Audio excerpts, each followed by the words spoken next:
Yes. Okay. Good evening. Welcome to the Shevchenko Scientific Society. As you know, the Ukrainian Cultural Festival is taking place in New York, and today we have poetry reading by Averbuch. I invite Oleg Kutsuba to moderate this evening's event. Thank you. Okay, is it okay if I stay seated? Can everyone hear me? Yes, thank you. My name is Oleg Kutsuba. I'm the manager of publications at the Ukrainian Research Institute at Harvard, and I'm also a board member of the Shevchenko Scientific Society. It's my absolute pleasure to moderate tonight's poetry reading event. And I'm so happy to see so many of you here, including new faces and faces that are familiar to us. Thank you so much for attending. As mentioned already by Vasil Makhno, tonight's event is a part of the Ukrainian Cultural Festival in New York. The proceeds of the festival and your donations go to support the Ukrainian festival in the city of New York in Donetsk region of Ukraine. Okay. Should I start over or just Start again?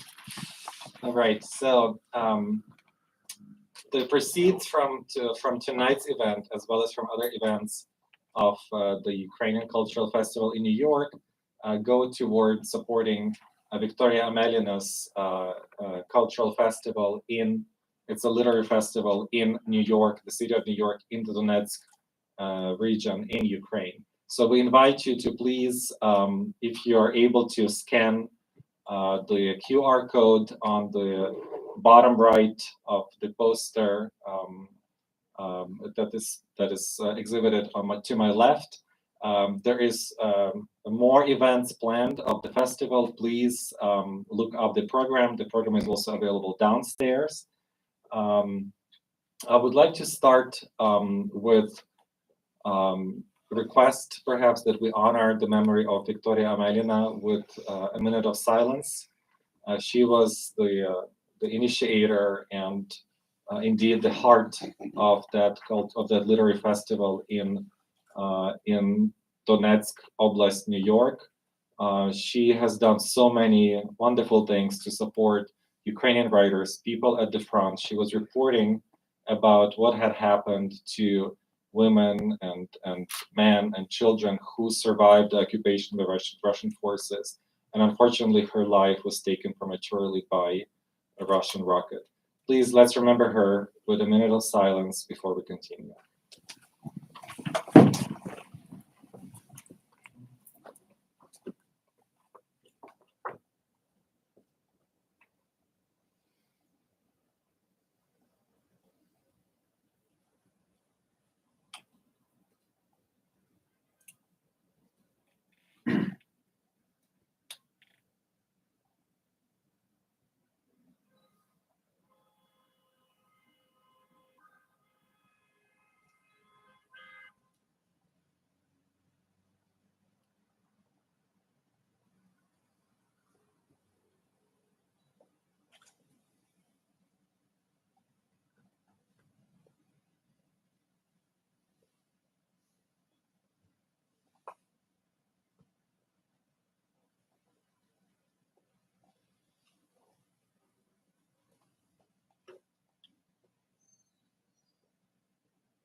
The title of our poetry reading today is Of Rage and Longing. We will be reading poetry by Alex Averbuch, who is present with us today. It's my pleasure to introduce him first, and then after that, I will also introduce our actor who will be reading the translations into English, Sashko. So let me first start with Alexander Averbuch. He is a poet, translator, and scholar. He is the author of 4 books of poetry and an array of literary translations between Hebrew, Ukrainian, English, and Russian. English translations of his poems have appeared in the Manhattan Review, Coppernickel, Plume, Birmingham Poetry Review, Words Without Borders, Sugar House Review, Constellations, and Common Knowledge. His latest book, Zhydivsky korol, which is available here as well as downstairs, if you were interested in buying a copy. This is his latest book, and there is a forthcoming English language collection entitled Of Rage and Longing. It was the finalist for the National Shevchenko Prize, Ukraine's highest award for culture and literature. Alexander Averbuch is active in promoting Ukrainian-Jewish relations. He has translated into Hebrew and published over 30 selections of poetry by contemporary Ukrainian poets. Currently, he is compiling and editing an anthology of contemporary Ukrainian poetry in Hebrew translation, and currently also a postdoctoral fellow at the Davis Center for Russian and Eurasian Studies, and a future Curie Research Fellow at the Ukrainian Research Institute at Harvard. And he holds a PhD in Slavic languages and literatures and Jewish studies from the University of Toronto.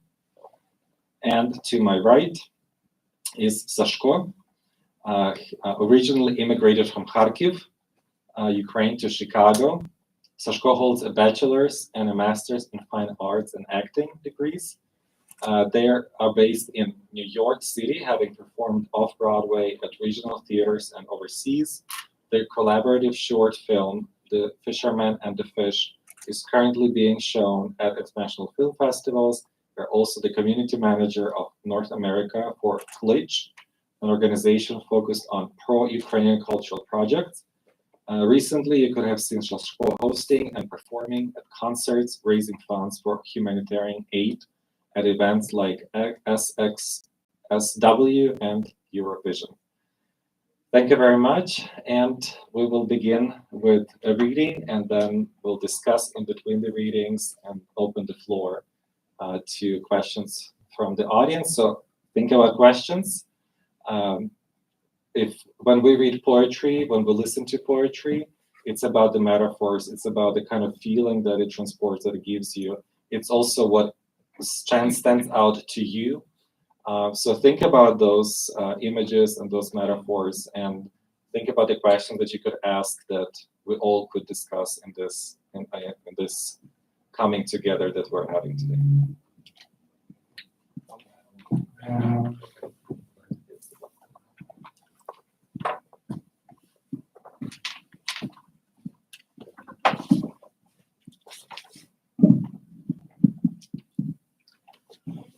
Thank you.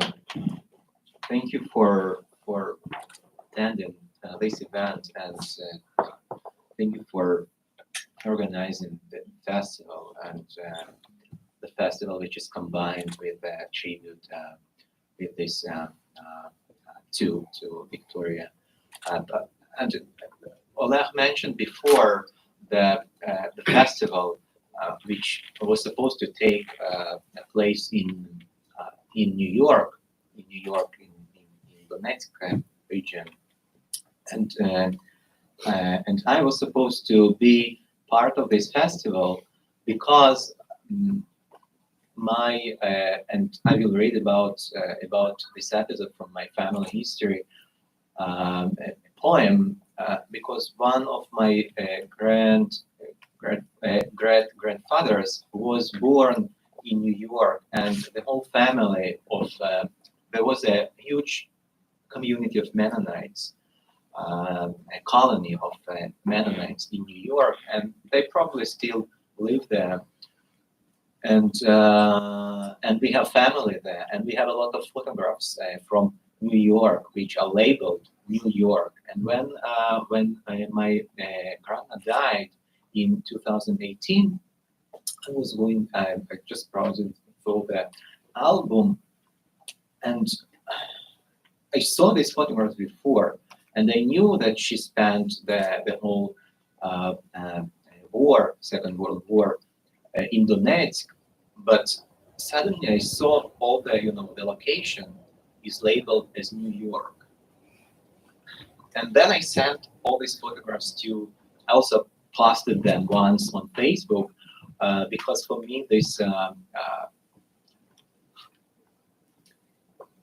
find out that part of my family are Germans was a challenge, wasn't easy.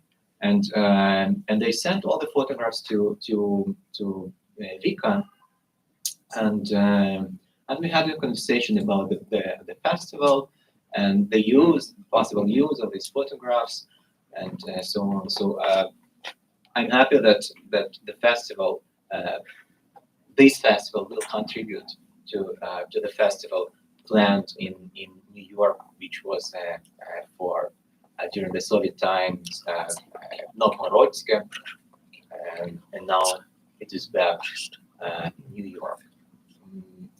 And also, I was just rereading my messenger conversation with Victoria. We were talking about various topics, and one of the topics was because my family is from Vinnytsia region, Podillia, and one side of the family from the shtetl of Haisin. And she wrote me once, my family, my Ukrainian family, is also from Haisin, and I can't stop thinking about it, that my family, that is her family, did something to your family. The Ukrainian family of Victoria did something to my Jewish family. And we had a very long conversation of this, how do we rethink what was probably between them, because we didn't know, of course, for sure, that there was some interactions, let's call it, like this. But she wanted to talk about it, and this discourse of reconciliation, solidarity, and so on. I had a couple of events before, a couple of days back at the University of Michigan. I was talking about reconciliation and solidarity, and all these topics, all the complex history, multi-ethnic, multicultural history of Ukraine, and I'm very happy that we can talk about it, we can read about it, we can write about it, and we can read our poems not only between us, our very small videos, but also publicly and to discuss them. So I don't write a lot of poems, and just talking before this talk, and I told all that when I was compiling this file, I was thinking about you, because this is the third time that you moderate my event, and I need to read something different. But I don't write a lot of poems. I write probably 3, 4, or 5 poems a year. And I decided to start from the very last poem that I wrote, probably for a month ago, so maybe less. After Louise Glick passed away, and she also, I currently live in Cambridge, and she also lived in Cambridge, and she passed away somewhere there near us, near in the same, and I loved her and still love her poetry very much. Not sure why I'm saying that, because maybe this poem is in a way dedicated to her, or maybe inspired by her, or maybe it imitates her poetry. I don't know. But this is the very last poem, and I will start from it. So I will be reading in Ukrainian, and Sashko will be reading in English translations. The English translations are done, all the translations are done by Oksana Maximchuk and Max Rosochinsky, except for this one. This is my own translation, and of course these are not just translations, but also these are new texts. They are not just my translators, but they are co-creators, and I'm very grateful for this text. Це була нестерпно суха осінь. Наші думки не пам'ятали вулиць, якими блукали вчора. Сусіди з важкими повіками виходили дуже рано, не повертаючись тижнями. Я годував їхніх тварин, не розуміючи ані мови, ані поглядів. Ми мешкали у суміжних кімнатах, але щодня ти казав, бачив. Я не бачив. Ти сьорбав чай так, що було чути на дворі. Ввечері передивлявся фотографії, що я зібрав у порожніх хатах, і підписував кожну. Імена, дати і місце. Ти забирав їх до себе, казав, що маєш знайти усім притулок на стінах. Казав, що на це треба багато часу. Дуже багато часу. Я не питав, скільки конкретно, але приблизно уявляв нашу старість. Інколи ти казав добраніч. Але я розумів, що то не до мене. І залишав мене у такі хвилини без відповідей. Рідко ти залишав двері відчиненими. І тоді я казав собі, що сьогодні можна. І тоді очі твої дивилися вгору, а не на мене. Але мені цього вистачало. Я йшов завжди затемно, аби не лякати тебе вранці. Потім ти прокидався, відчиняв двері, виходив з кімнати, і життя знову було вічним.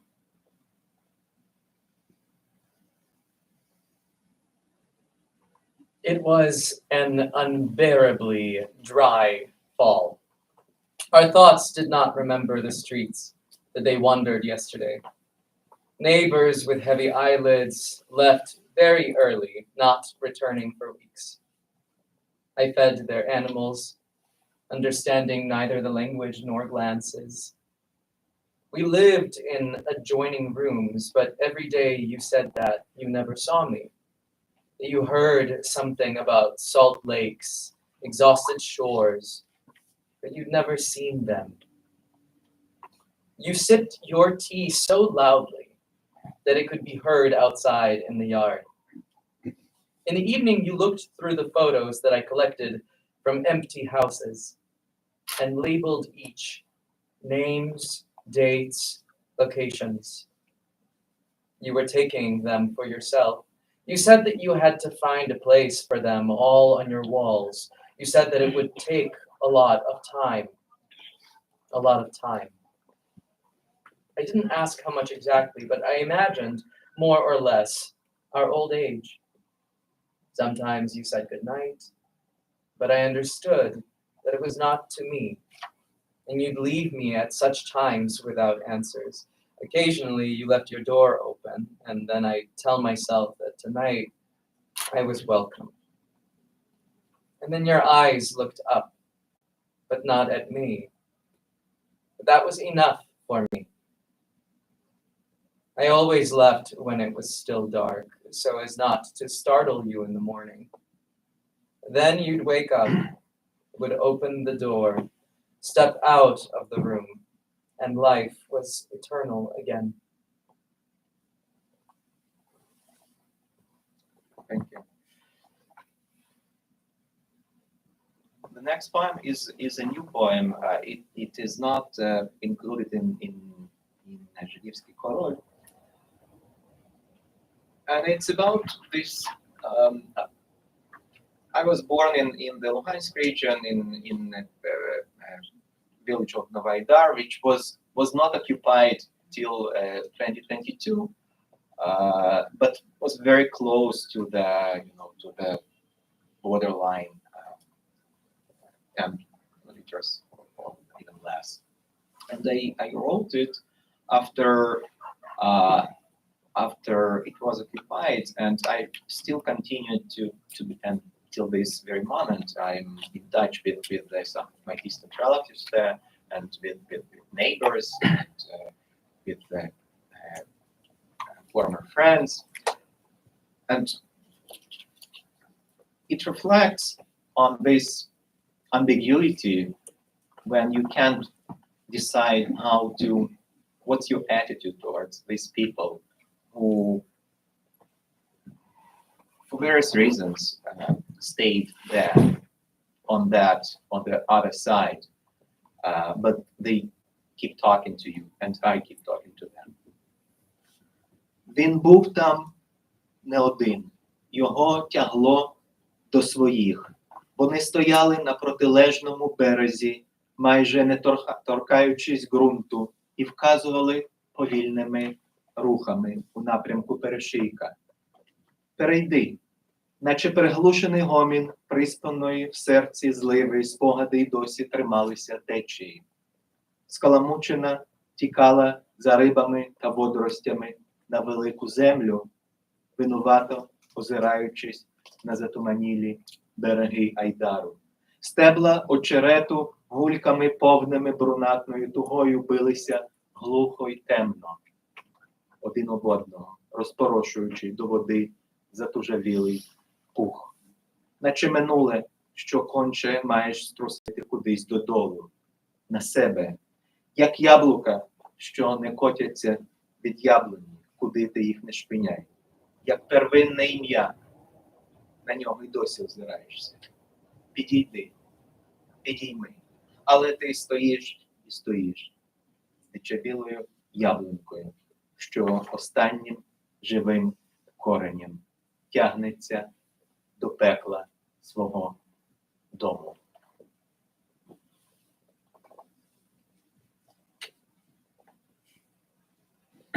He wasn't there alone. He was drawn to his own.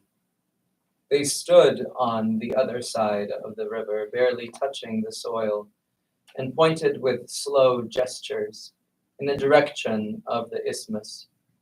Cross it. Like the muted noise of the rainfall lulled to sleep inside one's heart, memories kept to the stream, muddied. It ran, following fish and tangle to the great land, guiltily turning back to glimpse the foggy banks of Aida. The reeds, their tops filled with umber sorrow, dully struck one another, sprinkling tightened down over the water. Like the past, you must shed, chuck off somehow over your own self, like apples that refuse to roll away from the tree no matter how hard you kick them. Like the primal name still compelling you to turn when it's called out. Come here, pick it up. Yet here you remain standing, a wild apple tree, reaching with its last living root for the abyss that is its home. Aidar, it's a river, yes, and the village is known Aidar, the new Aidar. And once again, just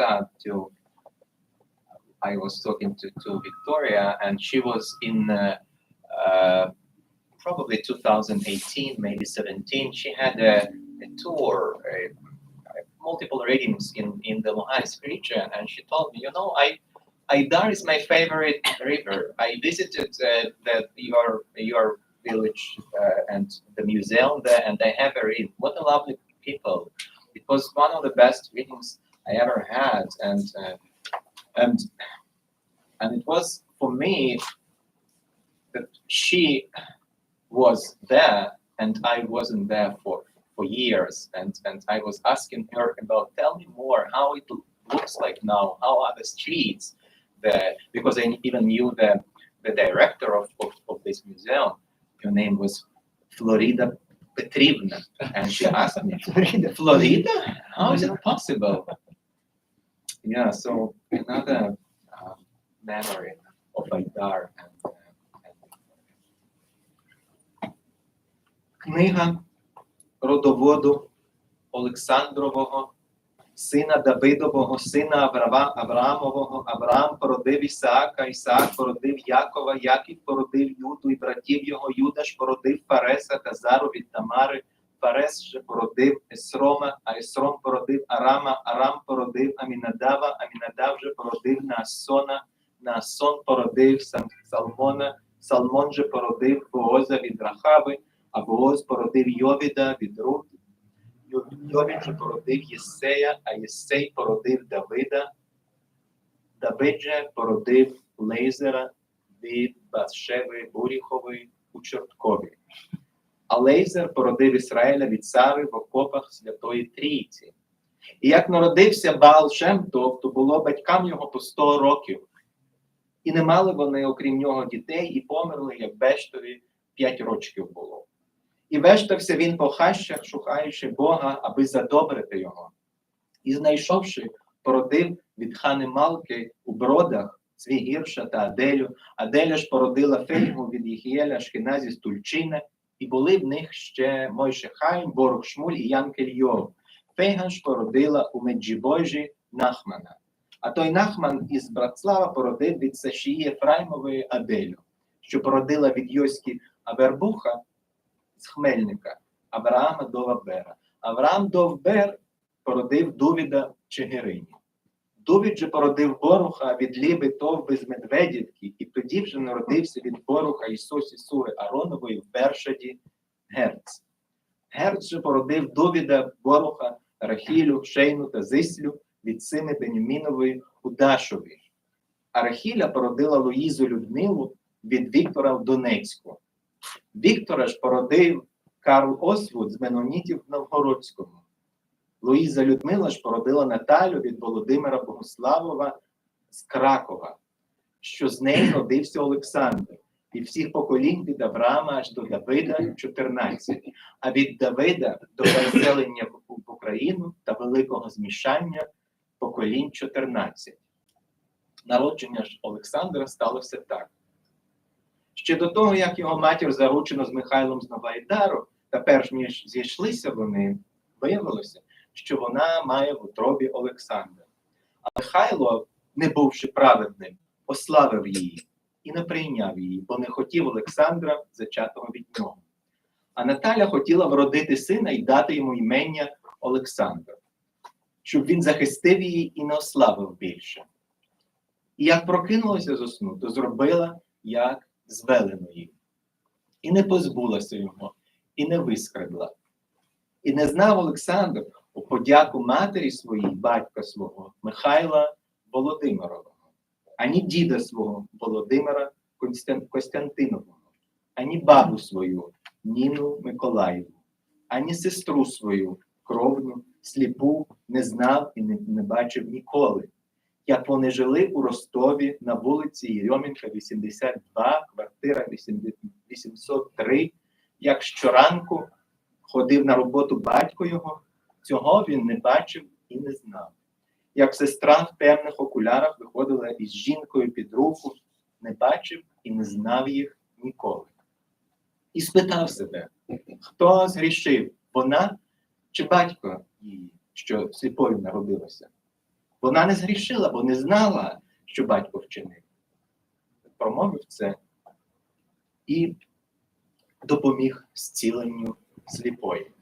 Отож, подалася та, куди казав їй, і повернулася зрячою. Сусіди ж і ті, що бачили її раніше сліпою, заговорили. Чи то ж не та, яка ото все ходила в окулярах? І вона сказала, це я. Тож питались, як воно так, що прозріли очі твої? А вона, чоловік, що братом моїм назвався, на поміч прийшов та й мовив, піди та зроби. І я пішла та зробила, що він казав. Вони її тоді питають, де він? Не знаю, каже та, бо не бачила його, і ніхто його не бачив, і не чув про нього все життя. окрім сліпої, що казала: одне знай, що то брат мій, від батька мого родився, а як він тепер, не знаю. І хто сповістив йому, де я, не відаю. І зустрівши її, промовив до неї: віриш, що я батьків син? Тоді та й сказала: вірую, брате. І поклонилася йому, і обняла його, і розридалася.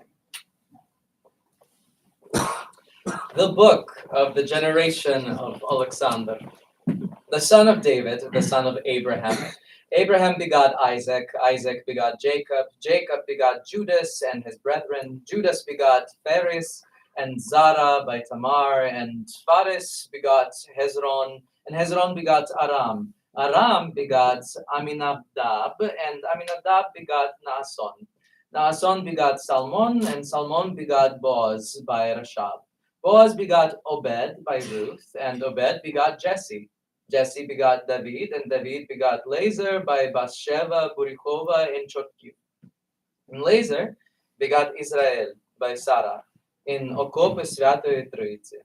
And when Baal Shem Tov was born, both his parents were 100 years old.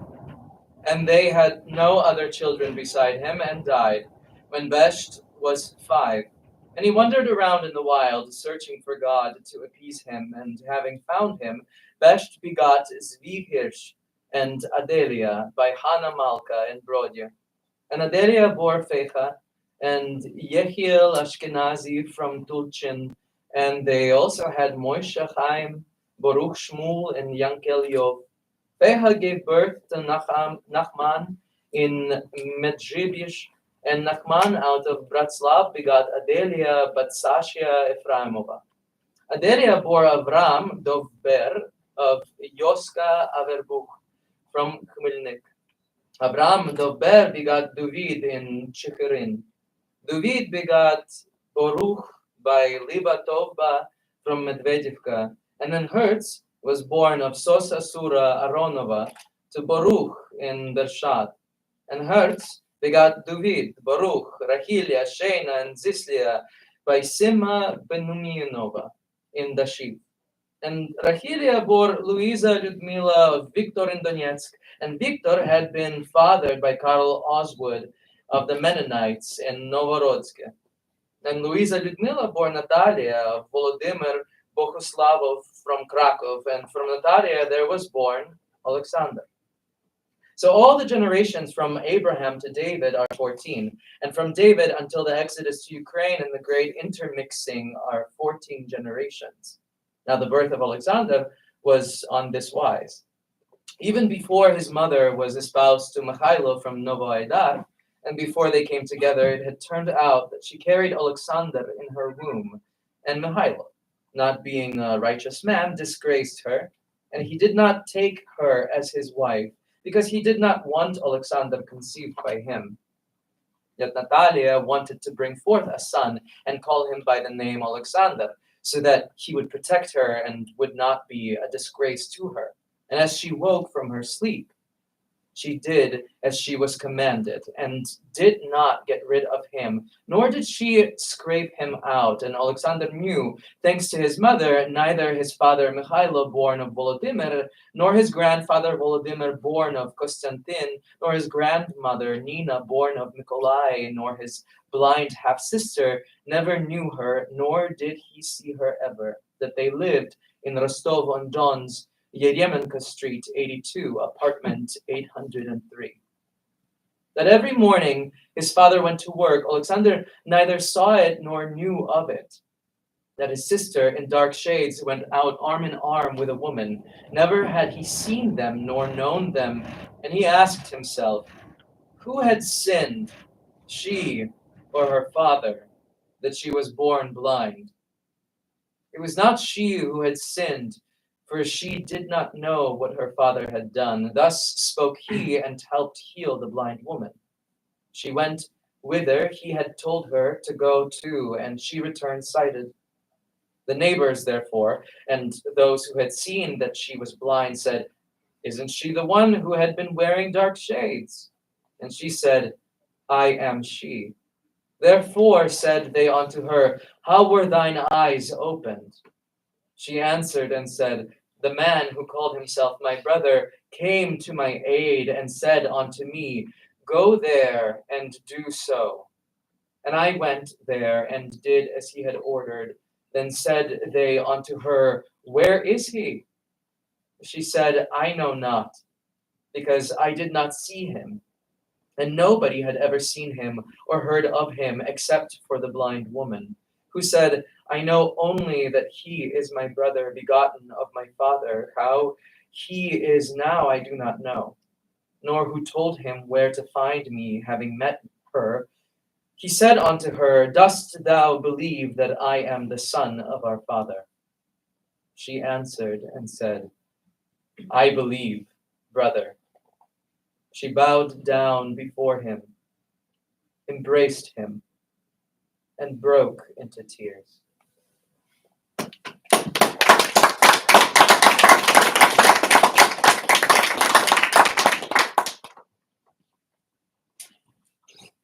I will be moving to our contemporary times from the biblical one, although it was a very sophisticated way to tell a story about eye surgery. Somebody who was blind and she is not anymore. Next poem that I gonna read is a very recent one, and I wrote it in January 2023. After it reflects on one event, on the missile strike on the children's hospital in Novy Dar, in the hospital of Novy Dar, but the children's ward.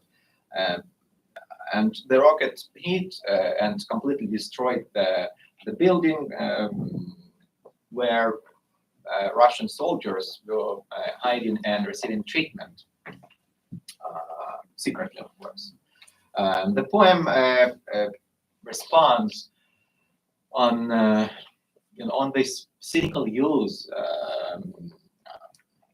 by the invaders, the soldiers, to hide in a children's ward, in the children's hospital, which is it's quite typical, unfortunately, that all the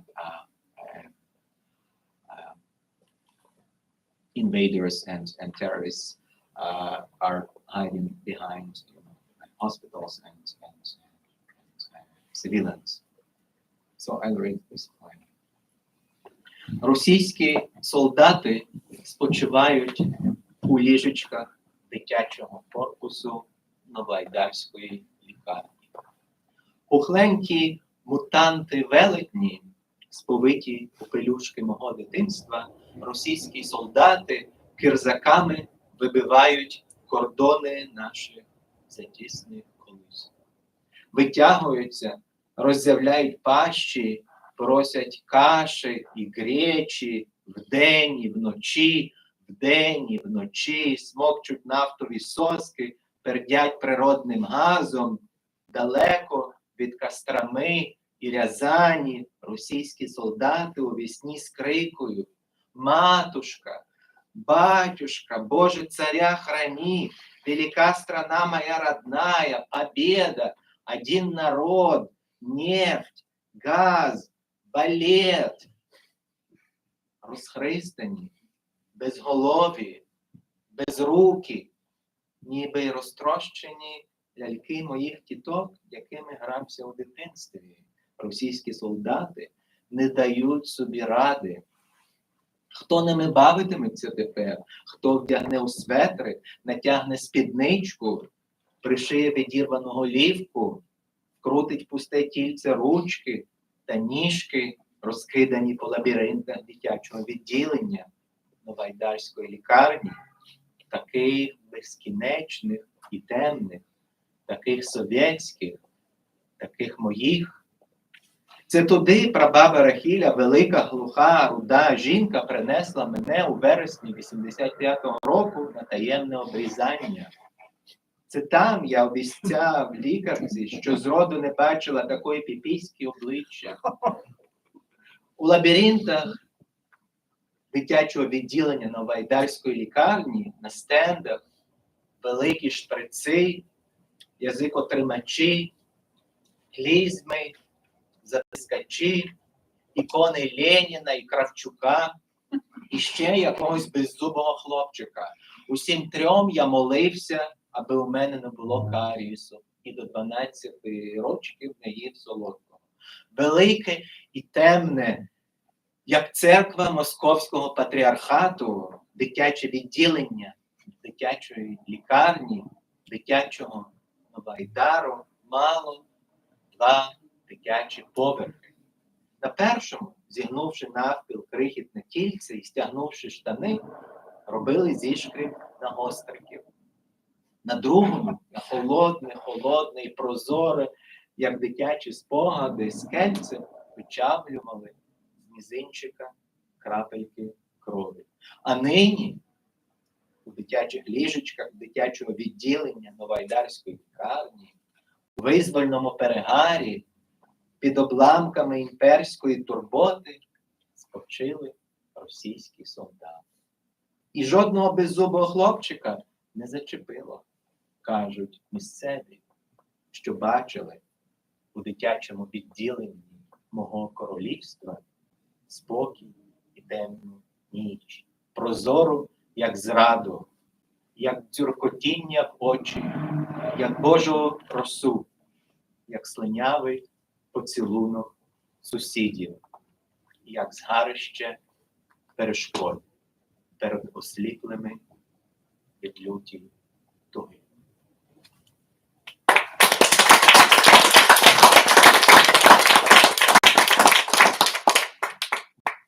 Russian soldiers are resting on cots in the children's ward of Novoaidar Hospital. Chubby giant mutants wrapped in the diapers of my childhood. Russian soldiers in their tarpaulin boots break the boundaries of our too narrow cradles. They stretch, they open their maws, they ask for kasha day and night, day and night. They suck oil from baby bottles and fart out natural gas. Far from Kostroma and Ryazan, Russian soldiers cry out in their sleep, Matushka, Batyushka, God save the Tsar, wide is my motherland, victory, we're one people, oil, gas, ballet. Disheveled, headless, armless, like the broken dolls my aunts had that I used to play with as a child. The Russian soldiers are at a loss. Who will play with them now? Who will put a sweater on them, pull a skirt on them, sew back the torn off head, screw the hands and legs into the empty body scattered throughout the labyrinths of the children's ward of the Novoaidar Hospital? So endless and dark, so Soviet, so mine. That's where my great-grandmother, Rahilia, a big, deaf, red-haired woman, brought me in September 1985 for a secret circumcision. That's where I pissed on the face of the doctor, who had never seen such a weeby. In the labyrinths of the children's ward of the Novoaidar Hospital, there are stands with big syringes, tongue clamps, enemas, forceps, icons of Lenin and Kravchuk, and some toothless boy. I prayed to all three to keep me safe from cavities and did not eat sweets until I was 12. Big and dark as the church of the Moscow Patriarch. The children's ward of the children's hospital in the children's Novoaidar had 2 children's floors. On the first, as you were bending your tiny body in half and pulling down your pants, they scraped you for pinworms. On the second, on a glass as cold, so cold and transparent as childhood memories, they squeezed out from your little finger drops of blood. And now on cots of the children's ward of the Novoaidar Hospital, with the stale reek of liberation on their breaths, and under the wreckage of imperial solicitousness, Russian soldiers went to their rest, and no toothless boy was killed, say the locals who saw, in the children's ward of my kingdom. Peace and dark night, transparent as treason, as a jet of pee in the eyes, as the spit of God's dew, as the slobbery kiss of our neighbors, like an obstacle course for those blinded by rage and longing.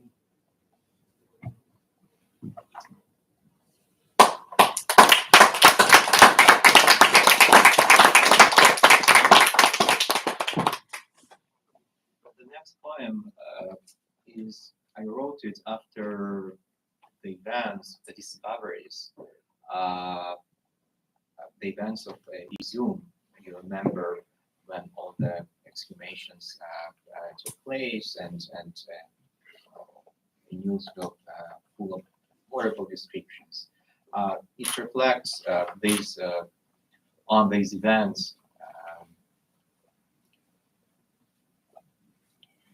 And it's a more or less, as you understand, it's a new poem. It's not from the book, but it was already translated by Oksana and Max, and I will read it. It's in a way it's a demand. It's many of my poems, they start as a question or as a plea to God or to some entity, and likewise here but it's more than plea, it's more than question, it's a demand. Хочу, аби ти пам'ятав, аби у гарячці свого Божого марення бачив усіх водночас, вдягнутих в тіло, нанизаних на сухі кістки, як пускав безхребетних до черева, як коріння безтямних дерев рвало набряклі легені, як стягнули руки дротом, наче у день спокути. Хочу, аби у своїй безсонній божості чув до скончання себе цей нестерпний, збентежений крик, аби бачив, як зростив соковиту траву у ламких грудях замість черствого серця, як згодував очі братським могилам. Ти знов помилився, бо запеклі уста, пришиті до підмогильного стогону, втратили волю молитися прив'ялій увазі твоїй. Ти знов помилився, кинувши на підвальну підлогу не тих і не там. Ти помилявся раз за разом, коли голос, заплямований білою іржею твого випробування, ковтав останні слова. Як тобі там нині і прісно сидиться, коли чуєш ім'я своє? Чуєш? Небо не витримує твого позіхання і рветься на шматки людської зневіри. Що тобі видно з престолу твоєї байдужості? І ще скажи, як молитися твоїй втомі тепер?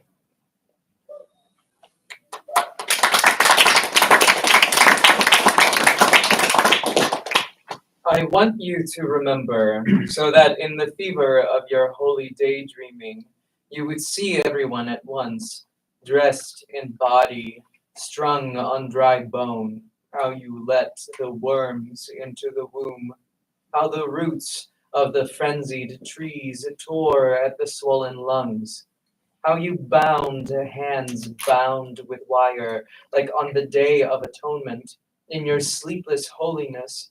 I want you to hear to the very end of your being this bewildered, unbearable scream. Want you to see how you raised luscious grass in the fragile chest instead of the hardened heart, how you fed the eyes to the mass graves you've aired again. For the stubborn lips Sown to the gravestone, grown, lost their will to pray to your wilting attention. You've erred yet again, having thrown onto the cellar floor the wrong people in the wrong place. You've erred, been wrong, time and again, when the voice stained with white rust of your trial swallowed the last words. How do you rest now and in all eternity when you hear us call your name? Do you hear? Sky can no longer bear your yawning, torn to pieces of human despondency. What do you see from the throne of your indifference? And also, tell how to pray to your weariness from now on.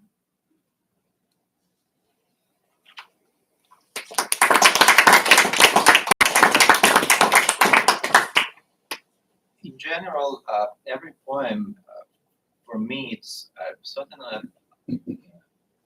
it's a very deep bodily experience. Being very distant from geographically, physically, from what is going on in Ukraine, but observing it daily, I feel how my body pain and resonates with every single event that takes place there. But the next poem, probably also you remember this one of the multiple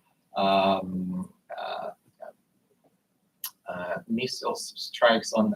This time it was on Dnipro, when there was a building which was roughly cut by half, and there was a kitchen exposed to with apples, I guess, in a bowl, and it was just untouched, but the whole building was completely destroyed.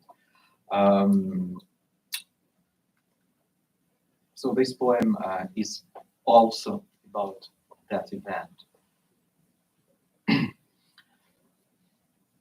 Про тіло, міцно скручене, добре пригнане, про вухо туге, про мігби на осліп, про як з язика зняли, про добробут, який стає дибки, про рівновагу, яка втрачає себе, про тіло розчахнуте, повне безладних частин, про нього. Боже, доки триматимеш язик за зубами, скільки носитимеш ніч за плечима, якщо ранок не розуміє твого мовчання, якщо подія не має кінця, якщо кроки мої полонені, а сади повні каміння, скільки рухів тілу лишилося до краю домівки, якщо всі вулиці поневолено, а домашні ховаються у корінні містечок, скільки ще разів їх не вбито, якщо птахи вкотре летять у зворотному напрямку, а обличчя сусідів давно на виворіт. Про тіло і його частини, про голі кістки і висохлу шкіру, про пусті очі, про відірвані руки, про вирвані нігті, про збентежене тіло від російського погляду, про кожну тремтливу клітину, що не витримує дотику спогадів, про день, що обертається навколо себе, про час, що не витримує очікування, про вітер, який посічено сиренами, про хвилі відчаю, що вишкрібають мілини жаху. Скільки молитов нам лишилося, аби і твої вуха різало, скільки обрубкуватих осель має зажовкнути спілими яблуками, аби і твої очі пекло. Про тіло, яке не пригадує слів, про очі, що відмовляються бачити бездиханність, про пам'ять, що задубіла від люті, про око за око, про очі за око, про тисячу за одне, про сивий розпатлений ранок, про тіло за тіло, про 1000 за одне, про зотліле зерно, вічну пам'ять, про вічне життя.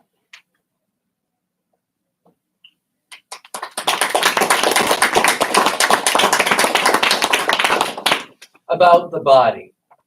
Tightly twisted, well-fitted, about a hand-hearing ear, about I could have done it blindly, about it just slipped out of my mouth, about well-being turned upside down, about balance that loses itself, about the body torn apart, full of messy parts, about them.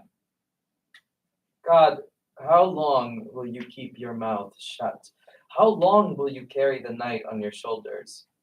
If the morning does not understand your silence, if the event is endless, if my steps are captive and the gardens full of stones, how many movements remained to the edge of the dwelling, if all the streets are captured and loved ones hiding in the roots of towns? How many times have they not yet been killed, if the birds again fly in the opposite direction, and the faces of neighbors are long since inside out? About the body and its parts, about bare bones and dry skin, about empty eyes, about torn off arms, about ripped out fingernails, about the body alarmed by the Russian gaze, about every quivering cell that cannot stand memories, about the day revolving around itself, about the time that cannot stand expectation, about the wind that is cut by air raid alerts, about the waves of despair scraping the shallows of horror. How many prayers do we have left so that your ears hurt too? How many dwellings must be chopped to stumps, their kitchens exposing the yellow of ripe apples so that your eyes would burn too? About a body that fumbles for words, about eyes that refuse to see lifelessness, about a memory numbed with rage, about an eye for an eye, about eyes for an eye, 1,000 for one, about the disheveled gray morning, about a body for a body, 1,000 for one, about smoldering grain, eternal memory, about eternal life.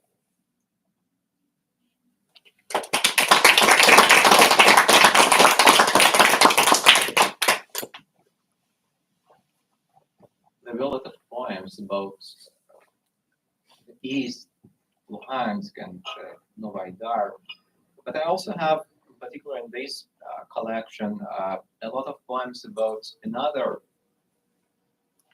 lost geography, lost village, lost location, which is the shtetl of Dashiv, where in Vinnytsia region, where my family, the Jewish side of my family, lived for centuries and till 1933.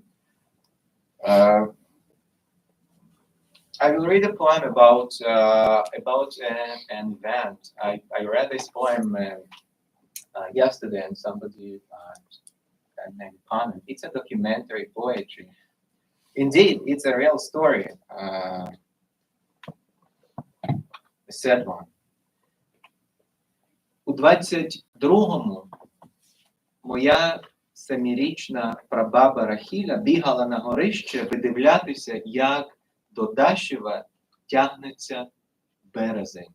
Але бачила лише неоглядний німий голод, що старими синіми губами висмоктував тепло з її замовклих сестер.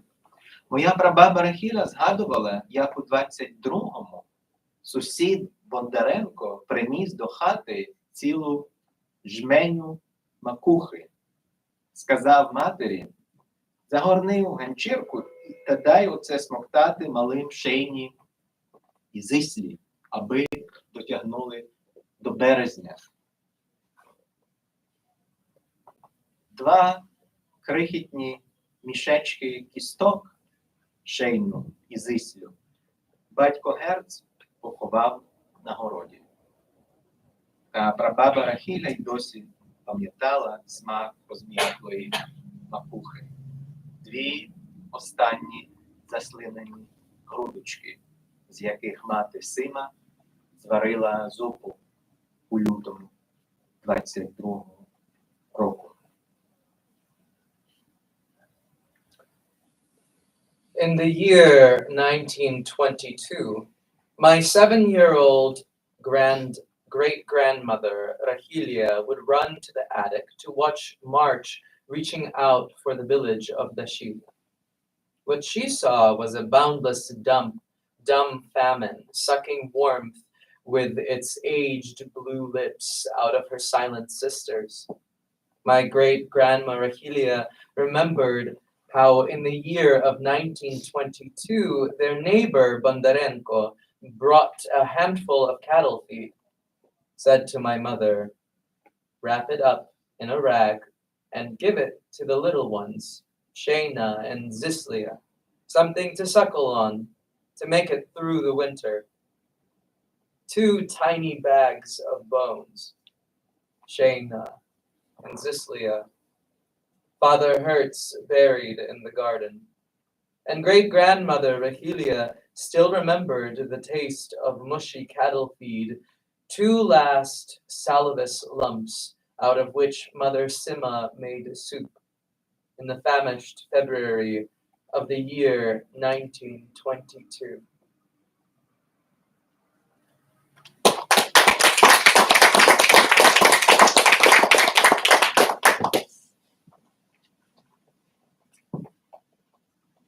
Від прабаби залишилася сива, спітніла косичка. Від діда недбало зрізаний жовтий нігтик. Від баби, як багато залишилося нам від неї. Лікарняне, обпісяне простирадло, ватка з кров'яною цяточкою, що відпала від тіла, урочисто пробитого цвяхом останнього морфію. Сукня, яка й досі паморочить запахом знайомого поту під пахвами. І щоразу проймає, коли сиджу на підлозі її шафи, обличчям занурений у старече шмаття. Від мене залишиться прабабина косичка, дідів нігтик, бабини сукні.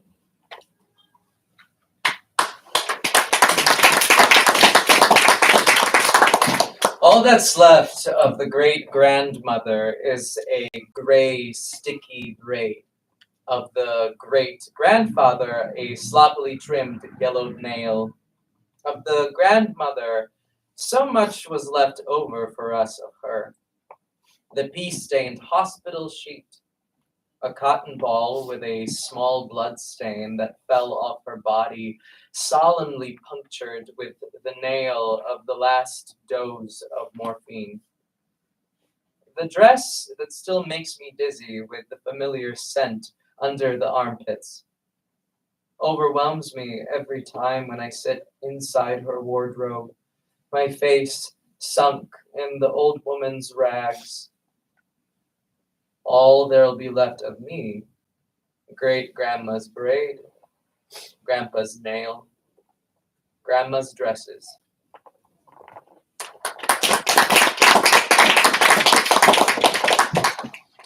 І останній вірш, який, and the last poem, which is typically the first one that I read, and it's the first one in the collection. But I feel that I have to conclude this reading today by this poem. Я пробачив в собі прадіда українця, що ходив погромом на прадіда єврея.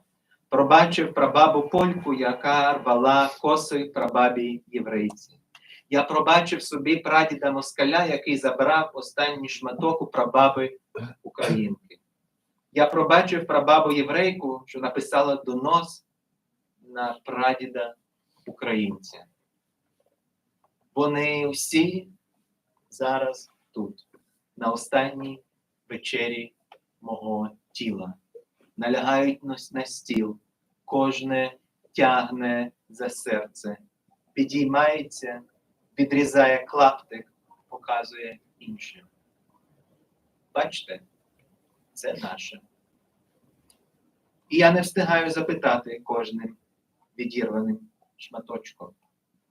За що стаю грубо? Їжте на спомин про себе, тіло моє. Пийте з мене, любі, бабцю, діду.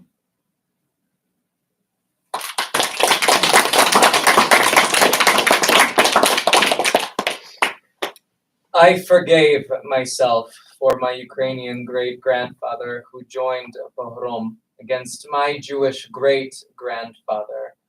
I forgave my Polish great-grandmother who tore at the braids of my Jewish great-grandmother.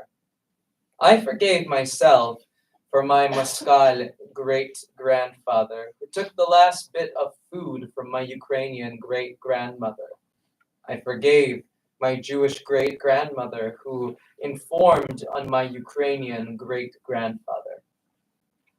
They are all here now, at the Last Supper of my body, leaning on the table. Each of them pulls at my heart, rises up, carves out a slice, trots it out. Look, this is ours. And I have no time to ask with my every torn piece, why am I on the line? Eat my flesh in memory of yourselves. Drink of me, dearly beloved, grandma, grandpa.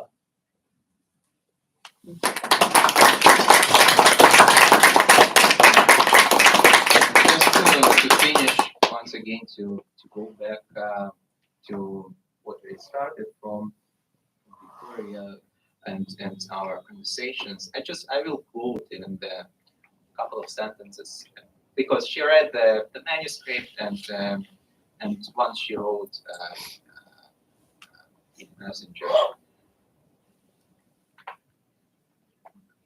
Ти знаєш, я тут вже задихатися почала. Де тут? Ну, на моменті, де я думаю, що мої українські пра могли щось недобре зробити твоїм єврейським пра. Та далеко ходити не треба. Мої українські зробили, мабуть, щось моїм єврейським. Та навпаки. Таке воно життя. Треба собі вибачати. So yes, we have to forgive ourselves, to ourselves, and we have to forgive to others, if possible. Thank you very much.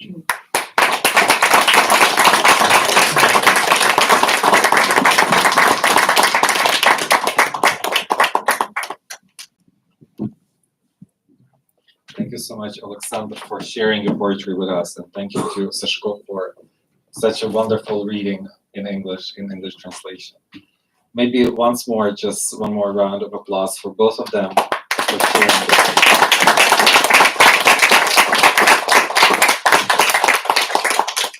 All right, so let's open the floor. If you have any questions, get ready. I will use the opportunity to be the first to ask. And I want to start off by saying that no matter how often one hears this poetry, it's never too much. So you don't have to worry about that anymore.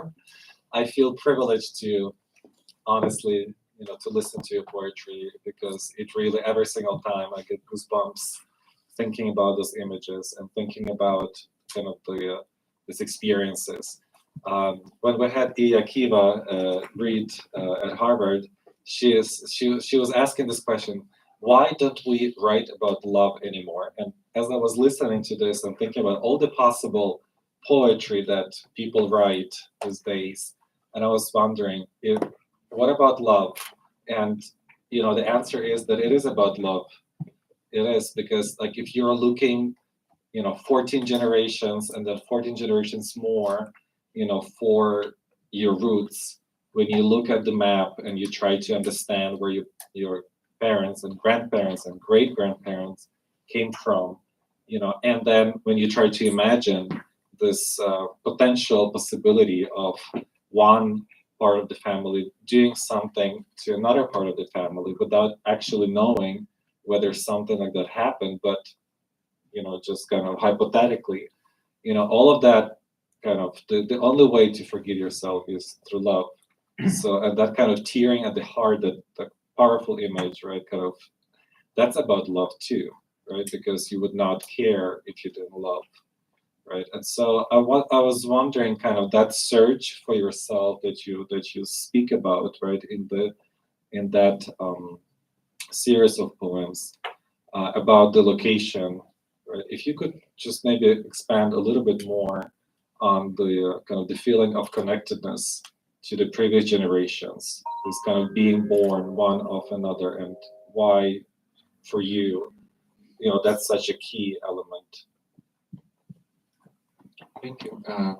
It is indeed a key element, but I'm desperately trying to get rid of this key element because once I wrote about it on Facebook, where it was one of the interviews, that this book, in a way, it made it possible to finally distance all this preoccupation with the past, with who were your great parents and what did they do to each other, because it is a very traumatic even thinking, not experience, because I don't experience them. I just think about them, and I knew them. I was lucky to know well, how many great grands we have? 8. So I knew that the Polish, the Ukrainian, and the German, and the Russian ones, and they were just struggling between them. They were arguing, and it was a nightmare to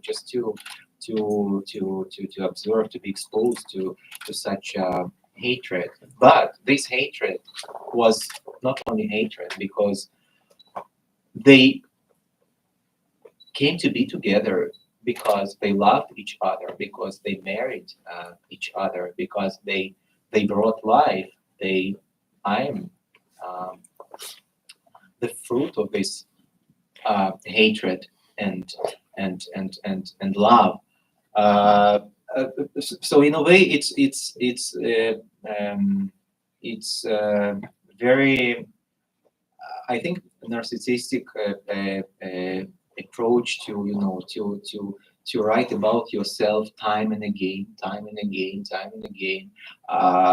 because you write about a different part of your family, but it's about yourself, about how do you feel about them, and how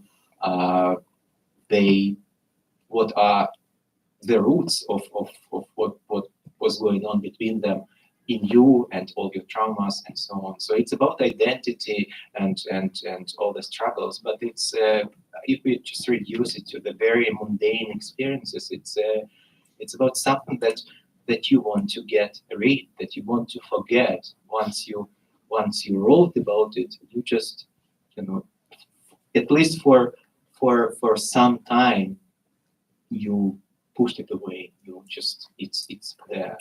And really, I wrote this book, and it's about these reflections on the multi-ethnicity of the family at large, about identity of Ukraine and so on. But I had to write about it in order to go on. Without it, I felt stuck, and something was not resolved. and also it's a very cathartic experience of liberation. Not only because I just don't want to think about it, but also reconciliation between them in a poetic literary form. It's to reconcile, to forgive, to write about, to speak about it, and to start a new stage in your being. Thank you so much. And I lost my train of thought. But I wanted actually to also ask you, Sashko, really quick, because you're not just performing, right? You kind of letting it go through you. You are a native speaker of Ukrainian. You're at home in English. And so what was this experience like for you to embody this poetry in English? What did it mean to kind of try and follow, those kind of travels through the generations, the kind of the search for oneself? What a great question. I was not prepared to talk. I think Alexander said at the beginning something really, really potent, which was, and you talked about it as well, the visuals, right, are very, very strong within the work. And first of all, this is an amazing translation. Do we all agree? I think this is a great translation of Ukrainian into English, because the imagery remains just as powerful in the English translation. So it's quite easy to read these poems because they lead. So the words do the work for themselves, which is a signature of a master writer. And we also have a very similar history because I'm a Ukrainian Jew from Kharkiv. So this, lends to me very easily as well. Does that answer your question? In a way, it does. Yes. Okay. Thank you so much. And I found my train of thought again.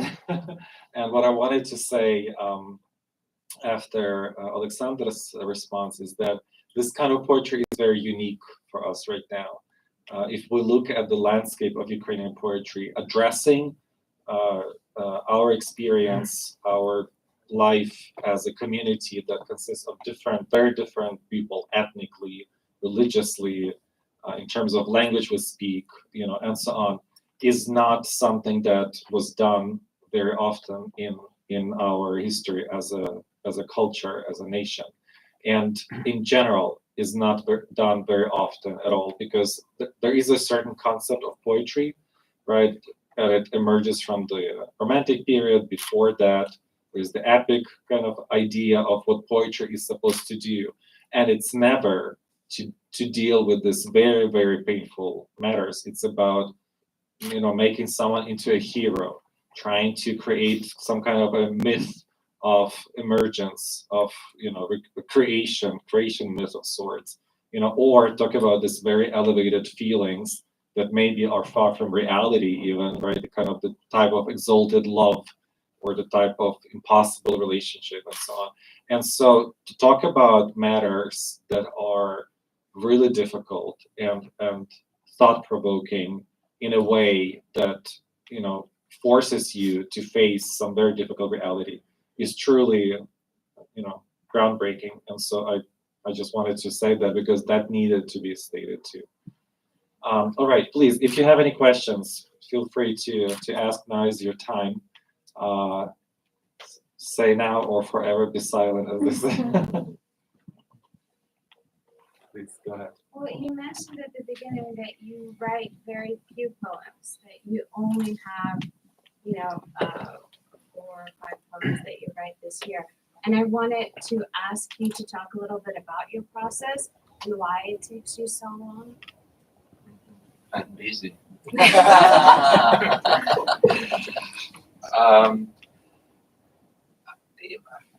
I guess it's about certain philosophy, but it's not a philosophy. I mean, it's actually an anxiety to write something, a bad piece of poetry. So you just I avoid.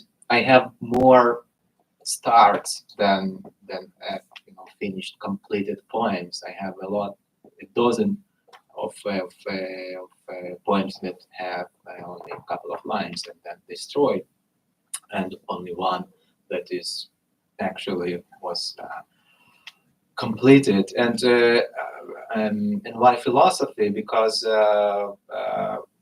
I believe that it's not a belief, it's just maybe an approach that you should write only when it's unavoidable. And if it's avoidable, don't. But again, it's probably about some, I don't know, it's about this anxiety that your poem won't be a perfect one, and you do want it to be like that. And this is why I read time and again these same poems. This book was I wrote it since 2014, and the last poem that was included already at the stage of proofreading and preparation for publication in late 2021. But the book is not big. I mean, it's how many years? 7, 8 years. And 1/3 of this book is documentary poetry. So, yeah. Let me jump in on that and kind of thank you so much for such a good question. I think this is really important to understand how an artist really works, because that also reveals a lot about what is really important. Right? And so kind of my first question, it's a twofold question. Number one, what is a good poem? Right? So this is, I think, kind of to give some definition, maybe not a complete one, but some would be really interesting for us as your audience. And number two, you are not just a poet. You say you're so busy, right? You're not full-time a poet. You're also a scholar.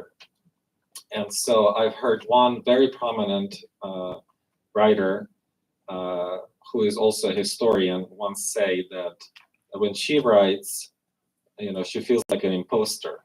But as a historian, she's always there. Her personality, her figure as a historian is there all the time, kind of watching over her shoulder, judging her, and all of that. And so I just wonder, kind of what your two identities, tell you, or how do you feel? Who's in the room all the time? Who's kind of comes and goes? And that kind of whole process of writing, how you define what's good. Well, till late September this year, my cat was always in the room. But for the last 18 years, I don't remember myself without my cat. And he suddenly passed away. So now just nobody controls. Maybe I will write more faster.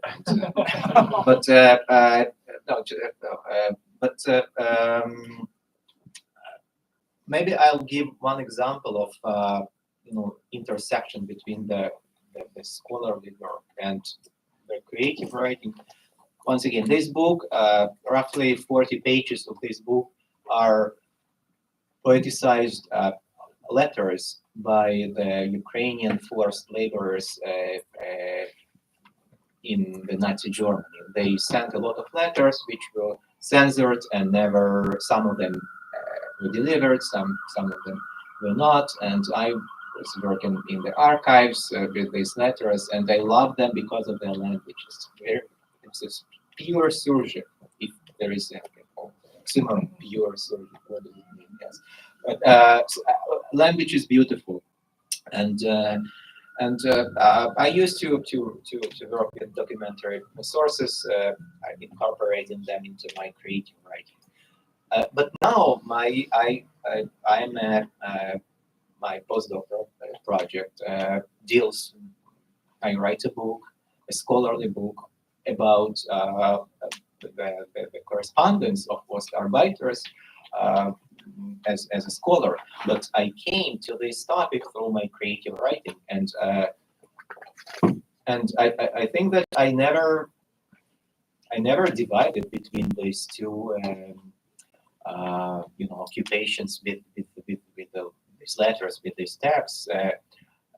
Just one difference: when you write a scholarly book, you have to give a lot of footnotes, references.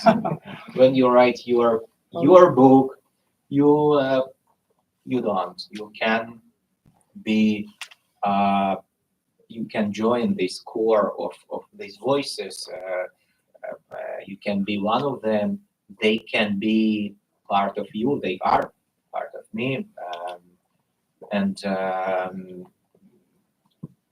But so to answer your question, I do not see two personalities, that one scholar, one poet, because I teach languages, and I teach foreign languages through creative writing. So it's always there, the creative domain, and maybe in a way I refuse to mark this borderline between the two Alexanders, because there are already multiple identities in this body.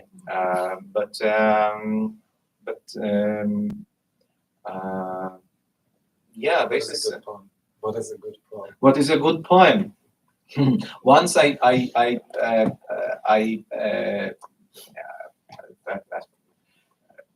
had a panel on what is a bad poem.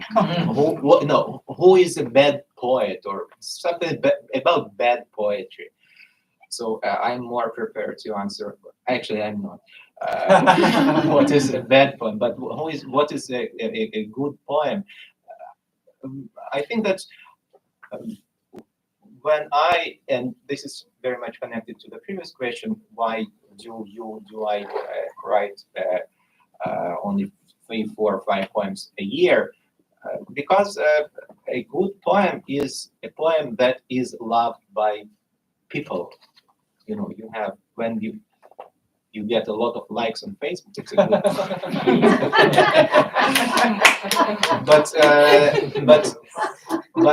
a good poem, it does not, the text does not exist in a vacuum. It is produced for people. Even genres as diary writing.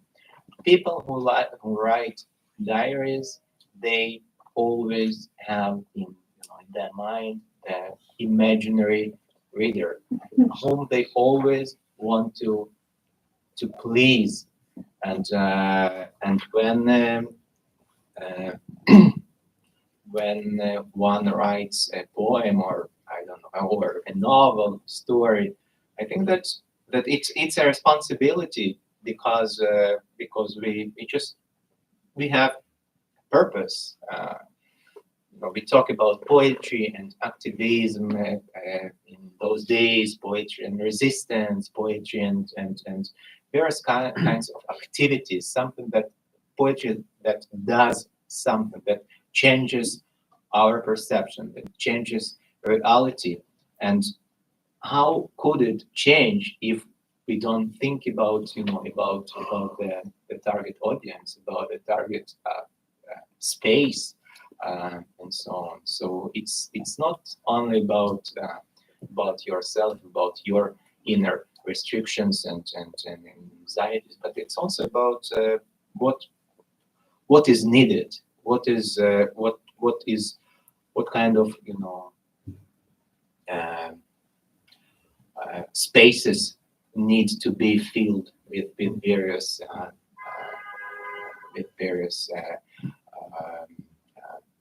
words, motifs, sentences. And just to finish this point, I wrote a poem як пережити те, що вже відбулося, how to survive what already has happened.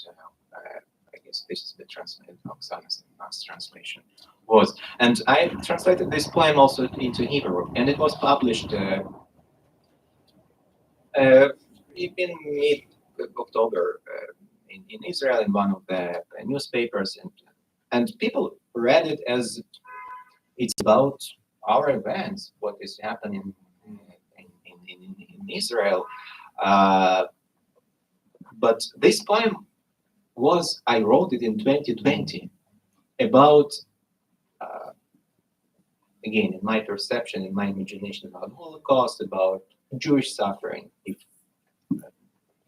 Jewish suffering like this exists, and that very ethnic suffering. But then I saw this poem illustrating maybe you remember there was an image circulated widely on social media with the cemetery in Bucha with many graves, and this poem was taken there to illustrate. So it serves a different purpose. It served in 2022, and now in the Hebrew translation, it does something different to a completely different audience. And I'm happy that maybe I wrote a good poem. Maybe.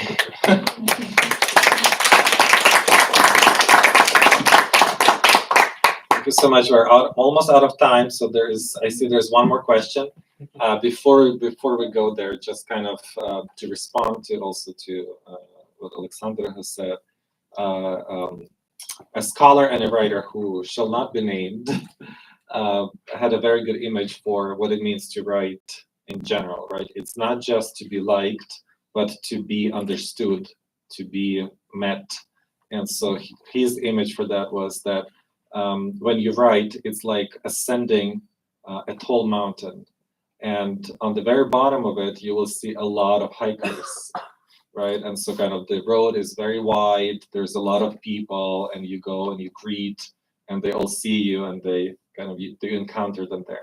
But the higher you get, the narrower the path gets, and the fewer people you meet. And so kind of the dream of the writer is to be on the top of the mountain and meet as many people as possible, right? People who see you doing that and understanding what you have achieved. So I think that that kind of poem that you describe, talking about suffering, talking about atrocity, talking about something that transcends just one event, right? It actually builds a bridge between us as human beings. It enhances our humanity, to understand the suffering of the other, to show our empathy, and to kind of live a part of that experience a little bit. And it's really wonderful that it works in different contexts. All right, you have the last question. My question is, do you have to write in only one language?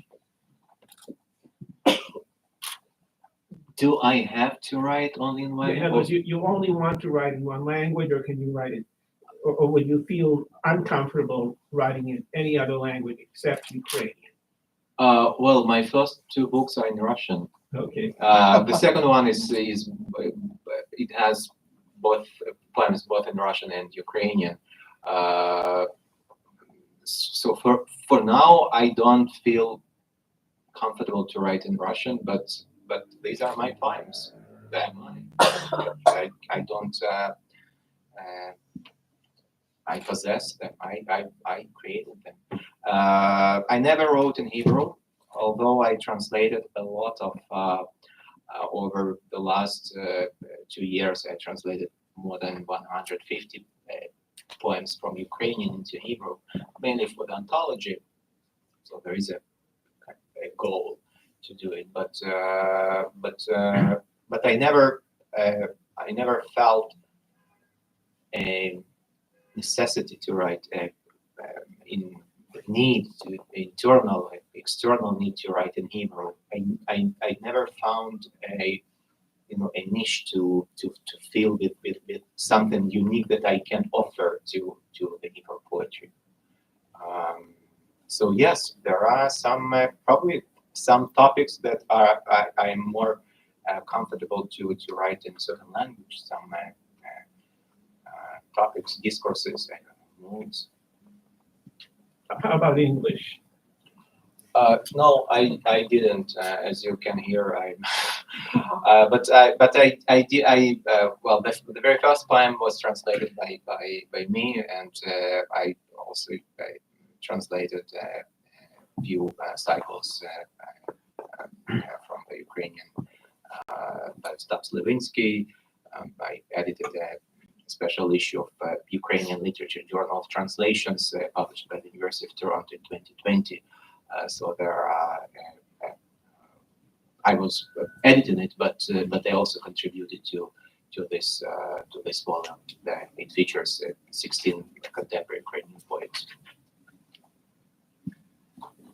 Thank you so much for coming. Unfortunately, we're out of time. I would like to conclude by saying that it's wonderful that we have this event, that we have the Ukrainian Cultural Festival in New York, in the US. It's so important to have the New York Literary Festival in Ukraine too. Please, if you can, scan the QR code, donate to make it possible to continue. It's really, really an important undertaking. All of this kind of events are about community. It's about coming together. We benefit from being different and learning from each other, and we appreciate each other's uniquity. I want to say absolute uniqueness when we actually get to know people that are maybe so different from us. I think for Ukrainian literature, we are so blessed to have Alexander being a Ukrainian poet.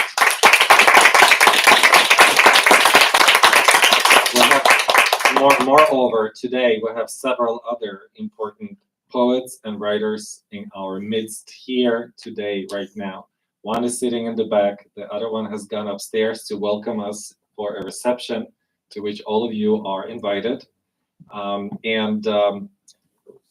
The books are available, and our poet would be happy to sign your copy. So please feel free to buy a copy downstairs. Thank you so much to Sashko. We appreciate everything that you've done. Okay, and I'm giving the mic to Masha Genkin. Just a few very quick things, because there's actually three books downstairs. There's one book that was published by Ascot Melnichuk in Arrowsmith that has, I think, one poem or maybe two poems by and the anthology of war, in the Hour of War, I think it's called. So if you don't get to read in Ukrainian, please pick that one, because Ascot signed his page. It has also many other wonderful poets. It's edited by Ilya Kaminsky. Also, the one thing that we should mention about the festival in Donetsk, in New York, it's not possible right now, obviously, because the building has been bombed. It doesn't exist anymore, and it's on the front line, and it's very dangerous. But the organization that Victoria created exists, and that organization actually takes care of the children of New York that are dispersed all over Ukraine and Europe. So in the summer, they brought them together, the teenagers from the little town, for a summer camp in the Carpathian. And that was the first time building the community, making sure that community of that little Donetsk town stays together. So what we're supporting right now is actually not necessarily the festival, but for that organization to kind of remain strong enough to continue. And when the war is won, they can start the festival again. So thank you very much for coming. More events are coming. Tomorrow there's a great event at Ukrainian Institute. On Monday we're in New York Public Library with Olena Stashkina and Andrei Krukov and Oksana Lutsishina. And then there's a wonderful music event the following weekend. So please come to some of them or all of them. And thank you so much for coming today. This is a wonderful showing for poetry reading. Thank you.